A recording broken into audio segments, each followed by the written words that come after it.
Endi özüm 2022 yıldan beri imam bulup duram. Men meçitke eri başlagandan beri biz endi motor ittirip yasadık meçitimizni. Meçitning kırılarını tuttuk elhamdülillah Rabbil alamin. Çeçekler oturtabız. Endi meçit bizning şu sponsorlar hesabına yaşayındı. Sadaka biriler. Elhamdülillah Rabbil alamin. Eğer endi jurnalni qaragan bolsangiz bizning anda jurnalda ko'rine. Otna sayın 25 kişiden de kişi sadaka vermiyor. Mine şu sadaka hesabına yaşayız. Şimdi şu sadaka hesabına meçitleri mutlaka kalmadık. Şimdi ziraat üstünde yasadık. Elhamdülillah Rabbil Alemin. Çitten işçiler çakırdık. Akçasını vakitinde tüledik. Ansında yasap bitirdik.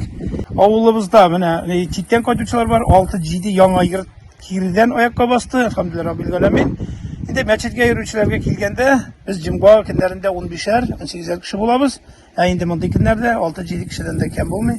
Hem endi 5 vakit namazga bizde azan aytilar. Elhamdülillah Rabbil Alamin meçit boş durmay. Haldan kelgençe mine şoy alıp barabız endi. Eğer sen жаңы kiyim oturtsan, ikinci günde senin turgan жеріңе көрсең, аны өзенікін өзгертіп кірген бола енді бізде бірсіне нәбірек ташлайлар. Ансы енді аның не мақтау, бұл ақкілләшу деп атала.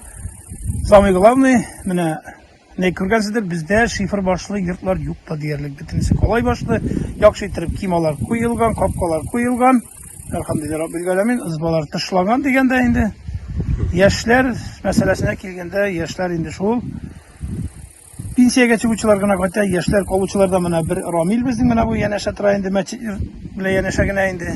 Mana şu Ramil bilan anniktaşı avulda qaldılar. Bizning 65-70 ga to'g'ay endi ne jaykini qotuvchilar bilan.